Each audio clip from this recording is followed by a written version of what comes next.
மக்கள் வணக்கம். உலக தமிழ் அறிவாளிகளே, புத்தம் புது காலை நிகழ்ச்சியில் நலம் தரும் மூலிகையாக மாதுளம் பழத்தினுடைய மாதுளம் செடியினுடைய சிறப்புகளை பார்த்து கொண்டிருக்கிறோம். மாதுளம் பழம் எப்படி பயன் தரும், மாதுளை பிஞ்சு என்னென்ன பலன் தரும், மாதுளை பூ என்னென்ன நன்மை பயக்கும் என்று பார்த்தோம். இந்த மாதுளம் பிஞ்சு எல்லா வகையான சீதபேதிக்கும் உதவும் என்று பார்த்தோம். ஆனால் மாதுளம் பூ இருக்கிறது பல பேருக்கு தெரியாது. மாதுளம் பூவை பயன்படுத்தலான்னே தெரியாது. இந்த மாதுளம் பூவை அதனுடைய இதழ்களை எடுத்து மாதுளம் பூவினுடைய இதழ்களை எடுத்து அந்த மாதுளம் பூ பார்த்திங்கன்னா அதனுடைய அடிப்பகுதியில் அதனுடைய செப்பல்ஸ், அதுவும் பொதுவாக இந்த அல்லிவட்டம் என்பது மலர்களிலே பச்சை நிறமாக இருக்கும். நம் மாதுளம் பழத்தினுடைய அல்லிவட்டமும் புள்ளி வட்டத்தை போல சிவப்பாகவே இருக்கும். முழுக்க முழுக்க இந்த இந்த தாவரம் அவ்வளவு இரத்த விருத்தியை கொடுக்கக்கூடிய தன்மை உடையது. இப்படி இந்த மலரை அந்த அல்லி புள்ளி வட்டத்தோடு சேர்த்து எடுக்க வேண்டும். இப்படி எடுத்து இந்த மலரில் ஒரு கைப்பிடி அளவுக்கு மலரை எடுத்து அதிலே ஒரு அரை குவளை தண்ணீர் சேர்த்து மிக்சியில் இட்டு நன்றாக அரைத்து, சர்க்கரை நோய் இல்லாதவர்களாக இருந்தால் ருசிக்கு கொஞ்சம் பனங்கற்கண்டு அல்லது நாட்டு சர்க்கரை சேர்த்துக்கொள்ளலாம், அல்லது கொஞ்சம் தேன் சேர்த்துக்கொள்ளலாம்.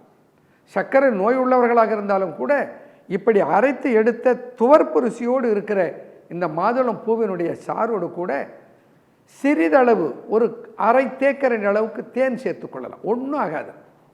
அப்படி சேர்த்து இந்த மாதுளம் பூவினுடைய சாறை சாப்பிடுகிற போது, நான் தேரையர் சொன்னார் பாருங்க, வாந்திப்பித்த தோஷமுடு வாந்திப்பித்த தோடமுடு மாறா கடுப்பு அனலும். வாந்திப்பித்த தோடமுடு மாறா கடுப்பனலும் சேர்ந்து நின்ற மூலரத்தம் தீர்க்கும் காண். சேர்ந்து நின்ற மூல ரத்தம் தீர்க்கும் காண். எதனோட சேர்ந்து நிற்கிறதா? கடுப்பும் அனலும். ஆசன வாயிலே கடுப்பு இருக்கிறது, ஆசன வாயிலே அனல் இருக்கிறது. அதனாலே மலம் கழித்து விட்டு வந்த பின்னால் உட்கார்ந்த இடத்துலேருந்து எழுந்திருக்க முடியவில்லை, உட்கார முடியவில்லை, சாய்ந்து சாய்ந்து அமர்கிறேன், எரிகிறது.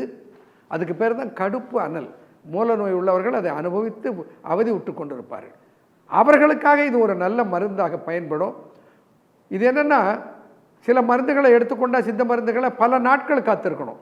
இது எடுத்த உடனே பலன் தரும், அன்னைக்கே பலன் தெரியும். வாந்தி பித்தத்தோட மூடு. வாந்தி வயிறை கொமட்டி கொமட்டி காலையிலே பித்த ஆதிக்கத்தினாலே வாந்தி எடுக்கிறாங்க. சில பேர் என்ன பண்ணுவாங்க, காலையில் எழுந்த உடனே ஓன்னு வாந்தி எடுப்பார்கள், பித்தம் அதிகமாக இருக்கிறது. அந்த பித்த வாந்தியை இது குணப்படுத்தும். வாந்தி பித்தத்தோட மூடு. வாந்தி பித்தத்தோட மூடு மாறா கடுப்பு அனலும் சேர்ந்து நின்ற மூல இரத்த கொதிப்பு தீர்க்கும் காண். தீர்த்துவிடும், அதை இல்லாமல் செய்துவிடும். இந்த மான் தளிரை போன்ற கைக்கு சொந்தக்காரியாக இருப்பவளே, இதிலே இரத்தத்துக்கு புஷ்டி உண்டாகும். கரை புஷ்டி வல்ல பலன் உண்டாக்கும். மாதே கரை புஷ்டி இரத்தத்துக்கு புஷ்டியினை கொடுக்கும், அது நல்ல பலத்தை கொடுக்கும். எது? பூதளத்தின் மாதுளத்தின் பூ. இந்த பூமியிலே விளைந்திருக்கிற மாதுளம் பூவுக்கு இவ்வளவு ஆற்றல் இருக்கிறது என்று இந்த மாதுளம் பூவை பயன்படுத்தி சொல்லுகிறார். மாதுளம் செடி பெரிய செடியாக இருந்தால் அதன் கீழே இந்த கனியாகிற மலர் போக மீதம் இருக்கிற மலர்கள் அப்படியே கொட்டி கிடக்கும்.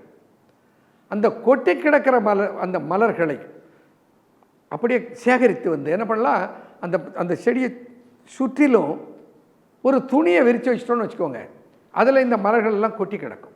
மண்ணு தூசிப்படாத அந்த மலரை எடுத்து வந்து ஒரு ஓலைக்கூடையிலே போட்டு அல்லது ஒரு காகிதத்தை பரப்பி அதன் மேலே போட்டு அதை உலர வைக்க வேண்டும்.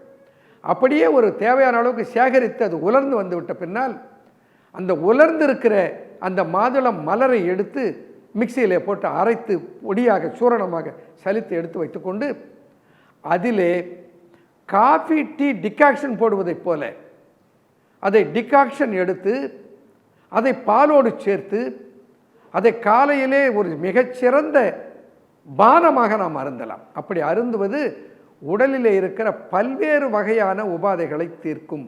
வெப்பம் சார்ந்த உபாதைகளை தீர்க்கும். மூலம் சார்ந்த, இரத்த கசிவு சார்ந்த, சீதம் சார்ந்த, குருதியினுடைய பலம் குன்றி இருக்கிற, ஹீமோகுளோபின் குறைவாக இருக்கிற, இப்படிப்பட்ட பிணிகளுக்கெல்லாம் இயற்கையிலேயே கிடைத்திருக்கிற, இயற்கை தந்திருக்கிற ஒரு ஆரோக்கிய பொக்கிஷம் தான் இந்த மாதுளம் பழத்தினுடைய இந்த பல்வேறு பாகங்கள். இந்த தொடர்ந்து இந்த மாதுளம் பழத்தினுடைய வித்துக்கு என்ன பலன் இருக்கிறது, இந்த மாதுளம் பழத்தினுடைய ஓடு இருக்கிறதே, இந்த தோல், இதிலே அவ்வளவு சக்தி இருக்கிறது. இன்றைக்கு அறிவியல் ஆய்வு செய்து எவ்வளவோ செய்திகளை சொல்லி இருக்கிறார்கள், அவர்களை பார்க்க இருக்கிறோம். இந்த மாதுளம் பழத்தினுடைய ஓடு, இதை உலர வைத்து இதை சூரணமாக செய்து வைத்துக்கொண்டு எப்படி சாப்பிடுவது, இதிலே என்ன பலன் இருக்கிறது, இவைகளை பற்றியெல்லாம் நாம் தொடர்ந்து பார்ப்போம். நன்றி, வணக்கம்.